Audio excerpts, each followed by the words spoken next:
Hello, my name is Kevin Sun, and my topic for my TED Talk is about fear and manipulation of children. So before I begin, I have a few questions to bring up for you to think about while I give my presentation. I'll be going over and explaining these later on, but I'd like for you to make your own judgments on them first.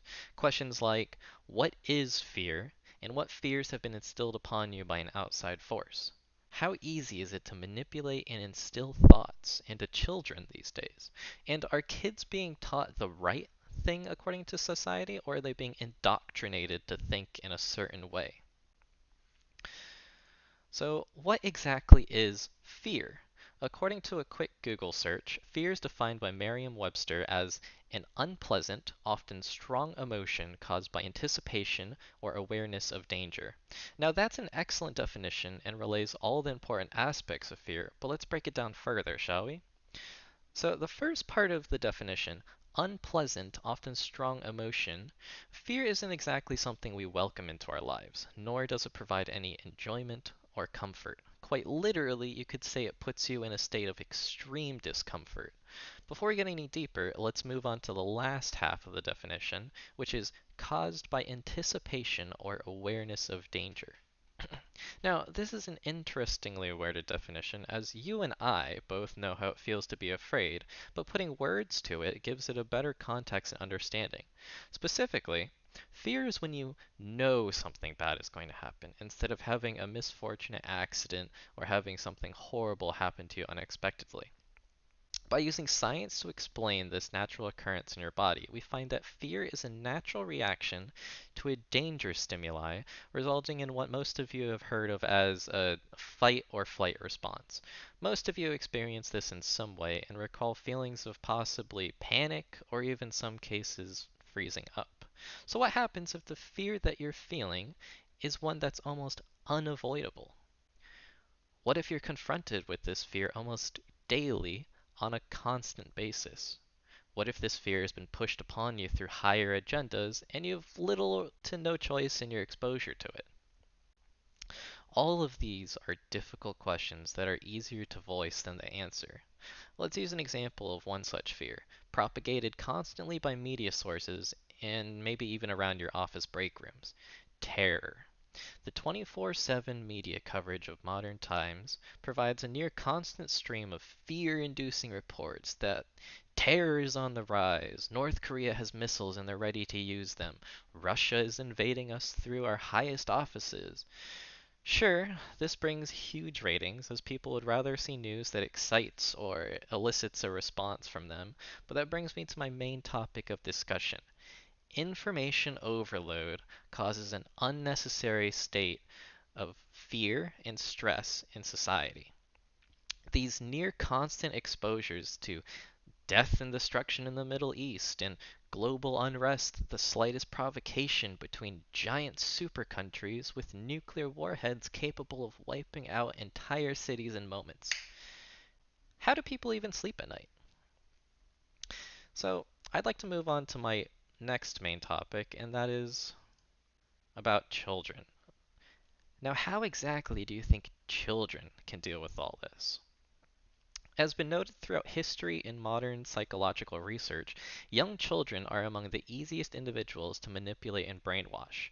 Societies throughout time have conditioned children at a young age to accept certain practices or traditions that is the age that they because it's the age they most likely pick up everything and anything. Children learn through imitation and copying others, specifically those that they identify with. Have you ever had to watch a young kid and they pick up on the slightest things that you do? You might have eaten your food in a certain way or spoken in a certain way. Yeah, they'll pick it up real quick. When the media and adults talk about, or in the case of children's literature, write about, events such as terror or genocide, children don't really have the capacity to make decisions on things that they're inadvertently exposed to. For example, I grew up during 9/11. I was in middle school at the time, and I was around 10 years old. I remember being called into the office and my mom was picking me up early that day. I couldn't really think of any particular reason why I was going home earlier that day, but when I walked into the office, it was usually normally jovial and the staff were nice, but that day they were ominously silent, and the fear in the air was palpable. My mom signed me out without a word and took me home, and she was quiet throughout the trip. I didn't know why I felt scared at that time, but I knew something bad had happened, like really bad. When I got home, my mom sat me down and showed me the clips of what happened on the news and tried her best to explain what was going on. As a kid, I had absolutely no concept other than something horrible had happened, and it happened to our nation. I grew up fearing terrorist attacks in a country that has relatively little to no terrorism compared to countries that are in constant conflict. I was raised with a constant fear in the back of my mind that someone unknown to me and was a stranger would want to inflict death upon me, my family, and my friends just because of the country that I was born in. In this way, I, along with probably many of you, had a taste of modern genocide, the killing of a nation of people, not based on skin, color, or race, but nationality. The colors of your flag dictate whether you lived or died. As a parallel, in the book Feathers and Fools by Mem Fox, this exemplifies this topic. The fear that both sides felt propagated the war that caused the destruction of both avian races. If both sides cannot find mutual ground to agree on, the sad reality is that only through tragedy will there be change, just like in the book. So let's move on to my next topic, and that is fake news. Children nowadays may not have experienced 9/11 firsthand, but they now live in a country that is wrapped up in fake news and alternative facts. Conspiracy theories are abundant, and no one knows truly what to believe in or who is trustworthy enough to listen to. The extremists have split the country into multiple divisive sides, and who is impacted the most by this? The next generation of children. As adults, we've mostly grown up and formulated our own opinions at this point, and we're pretty heavy set in our ideas and values. It would take a massive event in order for us to change our perspectives and ideals. However, children have not been able to comport their own views, and they're constantly being bombarded by this information overload, and even then, the information may not even be correct or truthful. The information age that we now live in is a poisonous lake or atmosphere that we've told our children to drink up in their constant thirst for knowledge. And they will drink the Kool-Aid, so to speak, as we create a cult of personality in order to bring these new minds to one or the other side in order to bolster their forces against a untruthful opposition. This tidbit of information can be seen from the last scene of The Cats in Krasinski, where the cheerfully bright merry-go-round in the background is juxtaposed against these Jewish ghetto walls. Children are conditioned to accept that this one side is correct and only this one side, when the fact of the matter is the world isn't black and white, and sometimes individuals must think and act on their own, like the girl in that story, in order to help these people that are affected by the times. Moving on, social media and kids. Kids are exposed to this culture of fear and hate, and you see the major malevolent actors, and their sources are social media.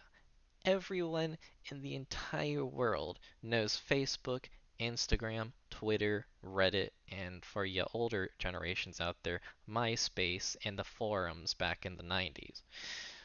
Facebook, Instagram, Twitter, and even Reddit are known to many as reflecting pools where alike users congregate to parrot back information that advances their own agendas or thoughts.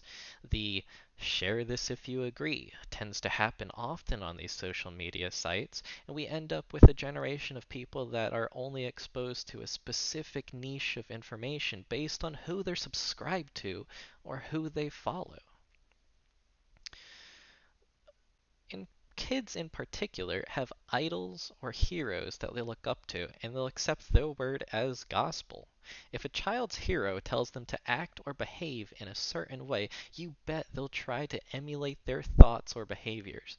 For example, all of these various challenges that are now prevalent these days, such as the Tide Pod challenge that you've probably heard of, which was extremely dangerous, and even the Ice Bucket challenge, which had a beneficial consequence, are consequences of social media being so accessible to children of young ages. Children are engrossed with fame and prestige, and were raised in a society that puts these people on a higher pedestal and gives them a greater voice that carries rather significant weight. For another example, children can see tweets from our very own President of the United States, who has a penchant for racism and even sexism. If the most powerful person in our nation is free to be racist and sexist, that provides a negative framework for our younger generations. So, what should we do? What can we do? How do we prevent an entire generation of children from falling into a deep pit of despair and fear? Well, what we should do is we give them tools and stories to educate them about the past so they can make their own decisions free from outside influences. The story that I read for this class, Hidden, is a great example of how children's literature plays a role in helping kids navigate through the issues of the past. In this book, a survivor of the Jewish Holocaust retells a story of her past to her grandchild so that she may understand the horrors that she went through and the hardships of the past. Genocide is a topic that many children will not be able to fully comprehend, but just like the child in that story, the fact that they know the key feelings and thoughts behind the survivors of such events is likely enough to give them an idea of how to respond to such difficult topics such as genocide. Additionally, to tack on to that fact, parents and more responsible members of society should teach kids to formulate their own thoughts and opinions and stay away from popular opinions and clickbaity articles that are abundant on the internet now. Kids should learn early on not to trust things immediately and to question on their own whether it is right or wrong to believe in. This brings me to my final response of kids should be taught to love and to embrace others instead of giving in to fear and hate. Children's literature is an excellent medium to this end, where the characters are generally empathetic and open-minded. Not all children's literature is framed with these thoughts in mind, however, but even the banned and censored books have their place in a children's reading list. Controversial topics are ones that children want to know the most about, and if they seek the knowledge on their own without being forced to learn about it, they're more willing to develop their own thoughts about an issue. Thank you for listening to my presentation. My name is Kevin Sun.